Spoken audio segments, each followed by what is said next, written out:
más agudo, maduro y dinámico en la mesa de análisis, presentada por Mochomos. Disfruta de una increíble gastronomía con excelente servicio. Los mejores cortes y mariscos en una sofisticada versión sonorense. Prueba el buñuelo de camarón, salmón al chipotle dulce y exquisito ribeye. Restaurante Mochomos Culiacán. Enrique Sánchez Alonso 2372 Norte. Reserva al 6671-146-6622.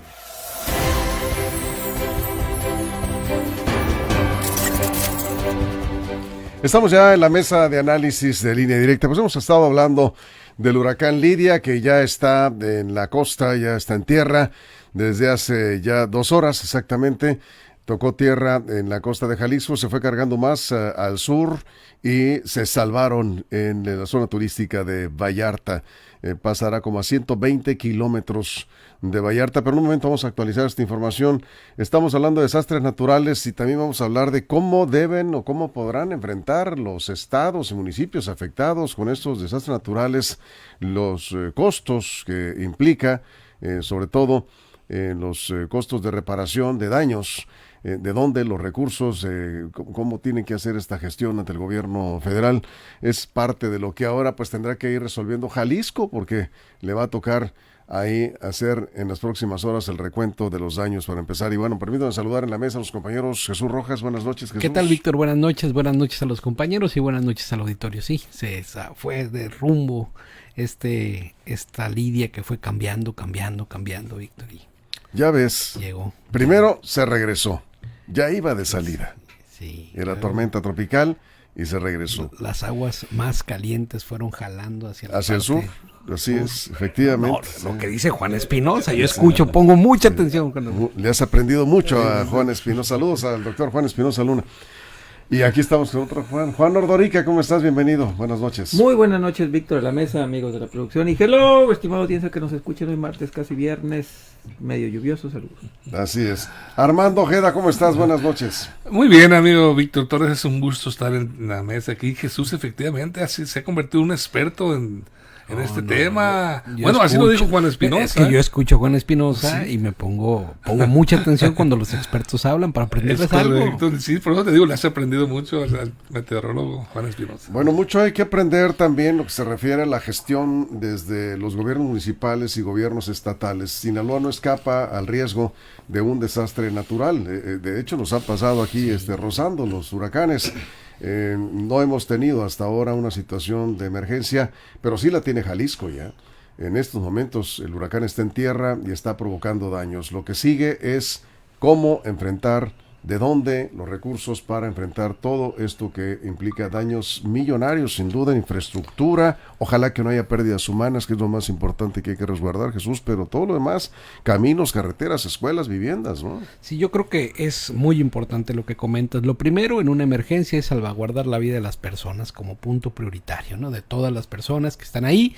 Primero, las personas que están, digamos, civiles, pero también la gente que está en protección civil y que sale a la hora, a los bomberos, al ejército, a la Guardia Nacional, los que salen a trabajar justo cuando el huracán esté, la Comisión Federal de Electricidad, Víctor, que también están en brigadas, son personas que ponen en riesgo su vida por los ciudadanos. Esa es una parte. Pero la verdad es que es pues muy positivo que se fue a una parte, el huracán Lidia, no superpoblada como es Puerto Vallarta y Nuevo Vallarta, donde tenemos compañeros ahorita, ¿no? Allá en espacio. Entonces, se fue a una parte menos poblada. No deja de ser también lamentable por las pequeñas comunidades que pueden estar en esta parte de Jalisco. Pero sí es una más despejada. Sí, es una zona más despejada, ¿no? Sí. Es una zona que tiene más, que tiene mucho menos población que que este puerto que es muy grande, donde además hay mucha actividad económica. Esperemos pues que el daño no sea mayor. Lo que sí estamos viendo es lo que están diciendo también los expertos, es que las lluvias torrenciales que van a acompañar van a provocar deslaves seguramente. Por eso es muy importante que no se tomen carreteras en esta etapa y los días posteriores, y también por las inundaciones que se prevén por estas lluvias torrenciales que se van a prolongar por lo menos un día más, Víctor, por lo que están diciendo. Entonces, bueno, salvamos en Sinaloa este espacio,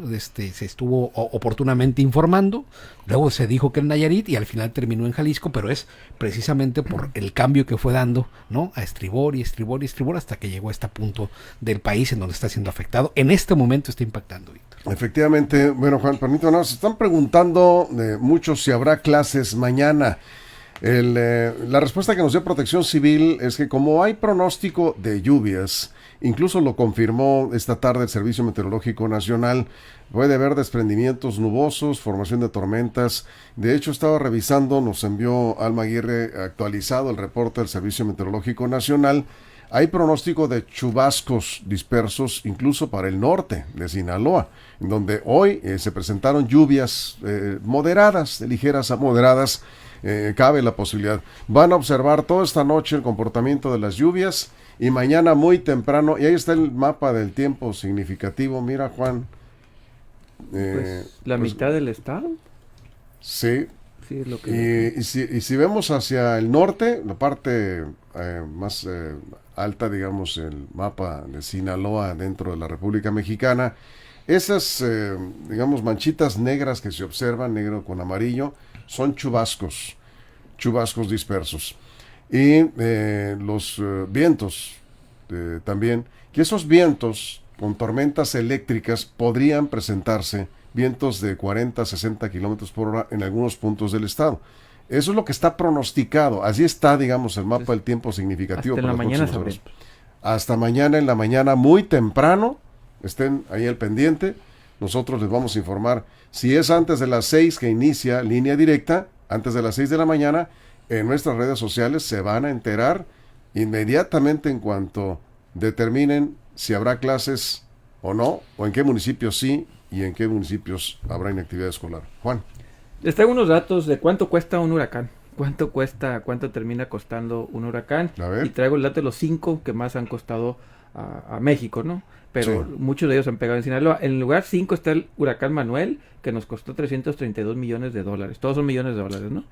En lugar 4, el huracán Isidora, que se fue en Quintana Roo, Campeche y Yucatán, $425 millones. El huracán Gilberto, que fue en el 88, ese costó $1,166 millones. Odil, en el 2014, que pegó en Nayarit, Sinaloa y Sonora, 1,292. Y el que más ha costado es Wilma, con $2,400 millones. Sí, yo sí recuerdo el caso de Wilma. Sí. No Entonces, recuerdo el monto en pesos, pero estás dando el dato en millones de dólares. De dólares. ¿Estás hablando de cuánto? ¿2,400? Son como 50,000 millones de pesos. Sí, yo recuerdo que en 50,000 millones de pesos. no recuerdo bien, pero recuerdo en alguna cifra cercana a los 40,000 millones de pesos. 50,000. Sí, 50,000 millones de pesos. Estamos hablando, decíamos pues nada más, infraestructura. ¿Cómo está ahorita La Paz? La Paz se inundó con estas lluvias de Lidia, antes de convertirse en huracán. Los desprendimientos, para que vean por qué hay que estar atentos a un huracán en el Pacífico. La entrada a La Paz se rompió la carretera. Sí. Y ahí pues tienes nomás con esa obra que se tiene que reparar, sí, a veces cada 2-3 años. Ojo, y Odil, repito, Odil en el 14, que es el que a Sinaloa más le ha costado, pero Sí. entre 4 estados fueron $1,292 millones, que es el segundo que más ha costado. Ya pegó en Sinaloa. Sí. ¿Por qué digo esto? Pues es lo que los estados de aquí en adelante van a tener que presupuestar de alguna manera, con seguros o lo que sea, porque estos nuevos cambios de regla de entrada dejan una incertidumbre de si la federación va a tener dinero o no, porque así dice la iniciativa de ley, y si los estados se tendrían que rascar con sus propias uñas un huracán del tamaño de Manuel, digamos que es el que nos pega de vez en cuando, $332 millones. Estamos hablando Eso de, es. pues, como Bueno. 6,000 millones de pesos. Esas son cifras para espantar a cualquiera, ¿no? De la que nos hemos salvado. Aunque las lluvias nos surgen, sí los daños provocados por los huracanes, Armando, son cuantiosos, ¿no? Hablando Sí, sobre todo de daños materiales. Yo creo que esas cifras tan interesantes de que nos habla Juan, en millones, tantos millones de dólares transformados en millones de pesos, contemplan daños a infraestructura, daños también en el agro, en las pesquerías, en Pura infraestructura. en pura infraestructura. Pura infraestructura. Pues bueno, Carreteras, ahí, escuelas. escuelas, viviendas, caminos, me imagino, Negocios. y empresas, sí. Bueno, aquí, a ver, a mí me llama la atención lo que dijo el presidente Andrés Manuel López Obrador. La salida, ¿cuál es? El Fonden desapareció el pasado 28 de julio la Secretaría de Hacienda y Crédito Público fue cuando oficializó la desaparición del Fondo Nacional para Desastres Naturales. Este fondo había sido creado en 1996 por el presidente Ernesto Zedillo Ponce de León. López Obrador dijo que lo desapareció porque era un barril sin fondo donde funcionarios se robaban millones y millones de pesos en cada emergencia que se presentaba.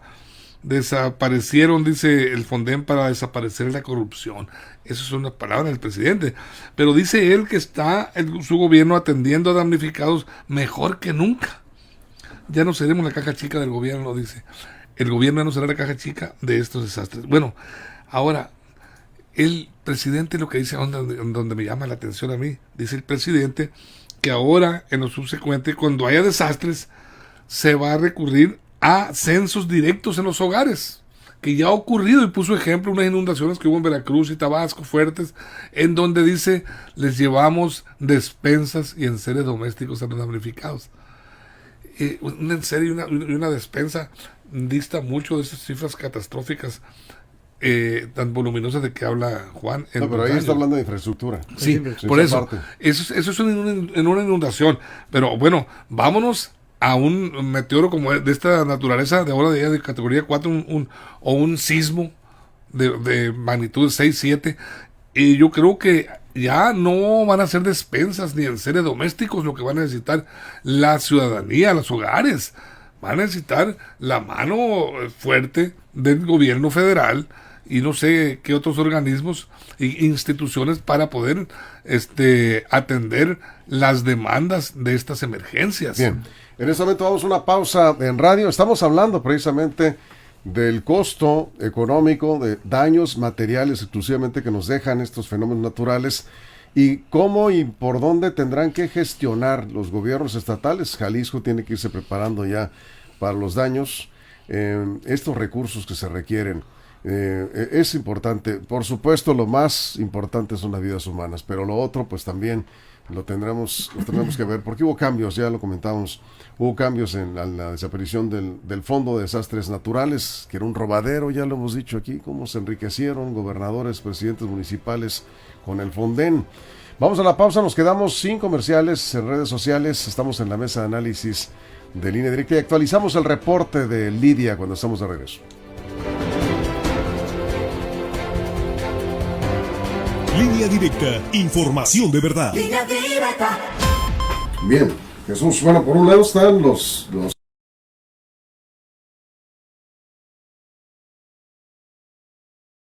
también nos afecta la agricultura y pues una despensa semanal o apoyos inmediatos, digo, son bien recibidos, pero como dice Armando, pues eso no resuelve el problema mayor cuando tienes una afectación por un huracán, que es el caso de Sinaloa, regularmente, inundaciones o un huracán, pues estás hablando de muchísimo dinero que se requiere y pronto, ¿no? No, inevitablemente los huracanes van a seguir pegándose. Así es.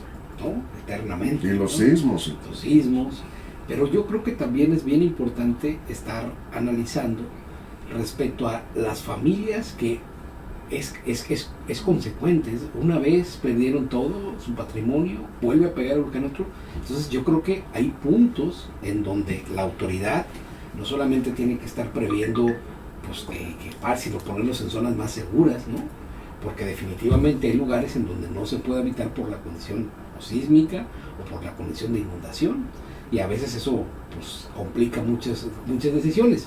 Yo decía en la mañana que el tema es un tema a profundidad, que no solamente es de recurso económico, que es un tema también político, de definición de política pública, de atender, ahora sí, ¿no? De lo que siempre se ha dicho, de acatar las zonas de construcción, donde sí se puede construir, donde no se puede construir, donde incluso pues ahí pareciera, para otorgar permisos de construcción en algunos municipios, truquean la ley, Víctor, para poderles dar chance de construir cerca de un río, de la crecida, o donde se hacía naturalmente un lago, ¿no? En zonas muy bajas. En zonas muy bajas, entonces ahí es más Culiacán mismo, ¿no? Hay zonas que sabemos que se van a inundar en cuanto que hay una precipitación pluvial arriba de no sé cuántos milímetros, sabemos que están en franco riesgo. Así es, Juan. El sismo del 2017 costó aproximadamente, aquí tengo los números, 40,000 millones de pesos. O sea, costó más Wilma que el sismo del 2017. Aquí te preguntan, tú que traes los números, Adolfo Parra pregunta, ¿cuánto costó el huracán Paul? Paul no sé, ahorita lo ¿No checo. lo tenemos? No lo checo, pero ahorita Sí. le digo. Pero bueno, sí, ahorita en lo que participe mi compañero lo busco. Pero, repito, el sismo del 2017 costó como 40 mil millones de pesos y todavía no se le termina de pagar a 1.600 familias solo en la Ciudad de México. Es un tema complicado. Ahorita regresando al corte, quiero nomás aclarar el tema del robadero del Fonden. Sí, pero el instrumento existía.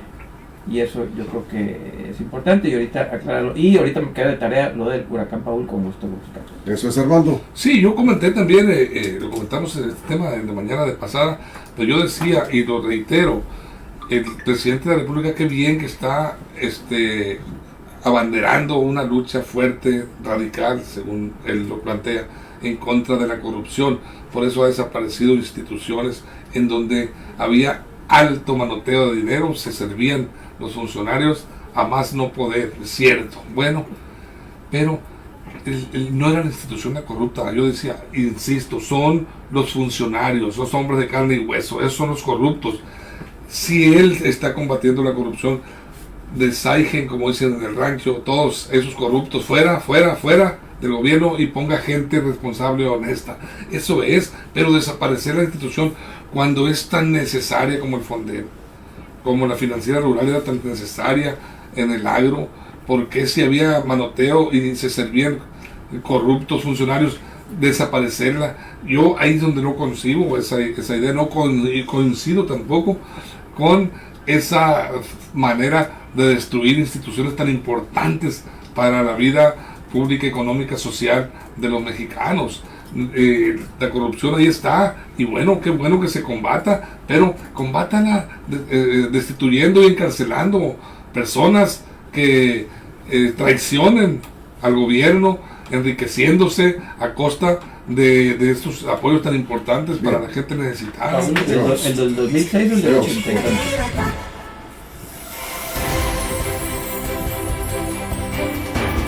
Estamos de regreso en la mesa de análisis. En un momento vamos a actualizar la información antes de concluir. La ubicación del huracán. Hay que decir que tenemos un huracán categoría 4, probablemente sea categoría 3 en cuestión de horas, pero es un monstruo que tenemos en las costas de Jalisco en este momento con Lidia. Y estamos evaluando más o menos cuánto es lo que cuesta este tipo de fenómenos naturales por el desastre que provocan, hablando de daños materiales. Jesús. Es importante que los daños materiales siempre será la pérdida de vidas humanas. Y en este caso, la más devastadora de todas ha sido Paulina en 1997, en Oaxaca, 300 muertos. Y Gilberto dejó 200 muertos en 1988. Estos han sido los huracanes que más vidas han cobrado. No precisamente por el momento de la irrupción del huracán, en el caso de Paulina fue por las inundaciones y deslaves que se vinieron posterior a esto mismo. Yo creo que sí, podemos cuantificar el tema. Es muy importante ver este tema del Fonden, en lo que en números representa en cuántos millones de dólares, pero bueno, el número de personas ha reducido en el número de víctimas mortales, porque la capacidad de las unidades de protección civil, porque la implementación de los modelos de protección civil ha cambiado radicalmente. El hecho de que las personas se trasladen a un lugar seguro, como lo es una escuela o los lugares que destinan los comités de protección civil en los municipios de los estados, ha vuelto que esto convierta a tragedias grandísimas con huracanes que no son de categorías tan altas, ¿no? La reducción, por ejemplo, en el huracán, solamente 32 personas en el Ingrid, por ejemplo. Y ahorita no se reportan víctimas. Por fortuna ha habido menos víctimas que en otros huracanes, aun cuando han sido incluso de menos intensidad, se ha provocado. Yo creo que en esto México ha avanzado mucho.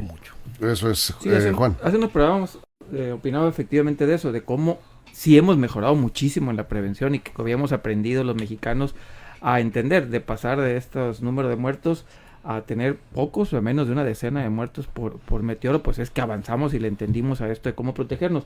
Hoy te nos preguntaban por el huracán Paul, ¿el del 82 o el del 90 o el 2006? Es lo más reciente. El del 2006 fueron 3.2 millones, 2016, perdón, 3.2 millones de dólares. Eso es. Pero en el 82 causó la muerte de 1.625 personas, el del 82 aquí en Sinaloa, que pegó creo por ahí por WhatsApp. Y nomás para terminar el tema del Fonden, Víctor tiene razón, había mucho robadero, pero bien importante. Estaba el instrumento, el dinero estaba guardado, existía, ahí estaba. El fideicomiso no era una institución, es un instrumento financiero donde estaba el dinero guardado para este tipo de situaciones. Si había robadero, muy sencillo, cambian las reglas de operación. O sea, no era una infraestructura, no era un banco, no era un organismo del gobierno, era un fondo que estaba ahí. Lo único que tenía que hacer Hacienda era muy sencillo. Cambia las reglas de operación, pero deja el dinero ahí, utilízalo para esto. Ahora no tenemos ese fondo, no tenemos dinero, y ahora los estados se van a tener que hacer cargo. Aquí Caleb Adolfo Ramírez dice, claro que era un robadero con el Fonden, si no pregúntenle a Quirino, dice que repartieron colchones podridos. El tema de los colchones siempre sale a la luz, la gente no se le olvida esa infamia que se cometió, pero sí se procedió legalmente en este caso, pero se cometió el abuso. Ahí cuántos se robaron, ya ni recuerdo el caso, pero a la gente no se le olvida. A ver, Armando, cerramos un minuto. Bueno, no hay que cambiar las reglas de operación, hay que cambiar a quienes operaban esas reglas. Insisto, son personas, son individuos corruptos, son gente que estaba traicionando la confianza que se les brindó, estaban traicionando también a gente en el dolor, en la tragedia. Eso no tiene nombre. A esos, qué bueno que se combata ese tipo de corrupción, pero no destruyendo, desapareciendo esos modelos de apoyo tan importantes que hay para el agro, para la salud, para los desastres naturales como este caso. Yo creo que el combate debe ser a la corrupción perfecto, bienvenido, pero que no sea afectando pues a la gente, porque solo, dice el presidente, a los opositores les molestó el que hayamos desaparecido el Fonden. No es a los opositores, molesta a todos, la gente que va a dejar de recibir oportunamente los apoyos que se necesitan de manera emergente cuando hay una tragedia. Lo que pasa es que también el diseño del fondo estaba pues prácticamente puesto para que hubiera desvío de recursos como sí, las reglas de operación, pero sí, de acuerdo, habría que cambiar las reglas de operación. Alguien tiene que mover las reglas de operación. Era mucho dinero puesto ahí prácticamente para que se presentaba nada más un reporte de daños, los estudios, y si los gobernadores pedían 3,000 millones de pesos, eso se les daba. Y nadie supervisaba nada si llegaban o no llegaban los apoyos a los afectados, que en muchos de los casos ahí estaba alteración de precios, colchones que costaban realmente 70 pesos, los facturaban a 700, era un robadero. Sí, cambien las reglas de operación y vigílenlo bien, por supuesto. Decir que la Secretaría de Hacienda y Crédito Público tiene destinado un fondo y tiene también contratados seguros por varios miles de millones de pesos. Sí, para lo cierto que pueda suceder, ¿no? O sea, no estamos sin nada. Sí, pero lo cierto no es que igual que el Fonden, es diferente. No es lo mismo. El problema es que desapareció el Fonden y ahorita hay mucha incertidumbre para poder obtener los recursos de los costos fuertes, de los daños materiales que tendrán que repararse, porque pues no pueden pasar ahí meses y meses con carreteras ahí rotas, ¿no? O escuelas puentes caídos. Por cierto, nuestro compañero Ronnie Ibarra fue el que sacó el reportaje ese de los colchones. Ah, sí. Bueno, pues nada más para actualizar, se mantiene zona de alerta. Vamos a ver la imagen del satélite del huracán Lidia, categoría 4 todavía. Cerca de Tequila, Jalisco. Están reportando de Protección Civil de Jalisco. Ya están ahí prevenidos. Sigue siendo peligroso, por supuesto, por los vientos que lleva, vientos de 220 kilómetros por hora. Bajará en las próximas horas, sin duda, porque ya está en tierra, pero sigue siendo un fenómeno muy peligroso. A ver si tenemos la imagen del satélite para despedirnos con esto. Y decíamos ahí, la zona de alerta por prevención por efectos de huracán, desde Manzanillo, Colima, hasta el Roblito, Nayarit, incluidas las Islas Marías todavía, Zona de prevención por efectos de tormenta tropical desde el Roblito, Nayarit hasta Mazatlán. Ahí está. Y los desprendimientos nubosos, pues nadie sabe dónde puedan caer esas tormentas, por eso es que habrá que estar atentos, nos decía el Servicio Meteorológico Nacional. Sinaloa, no baje la guardia, porque puede haber lluvias todavía esta noche y esta madrugada, así que vamos a esperar. Va por unos cantaritos del güero, dicen. Sí, ¿unos qué? Cantaritos del güero, ahí en Tequila. Ah, pues sí, en Tequila, por ahí en unas cuantas horas va a pasar como categoría 1, sigue siendo huracán. Nos vamos, Jesús. Muchas gracias. Hasta luego. Gracias, Juan. Dios. Gracias, Armando. Gracias, amigo. Gracias a todo el equipo, a toda la producción. Muchas gracias. Y por encima de todo, gracias a usted por su compañía. Ya saben, lo esperamos mañana tempranito aquí a las 6 de la mañana en la primera emisión de Línea Directa. Ya será miércoles, mañana, 11 de octubre. Y recuerde, si algo sucede en los próximos minutos, está en lineadirectaportal.com. La información también en nuestras redes sociales. Línea Directa, información de verdad. Línea Directa. Mochomos presentó la mesa de análisis, información de verdad que suma valor. Conéctate en el sistema informativo más fuerte del noroeste de México.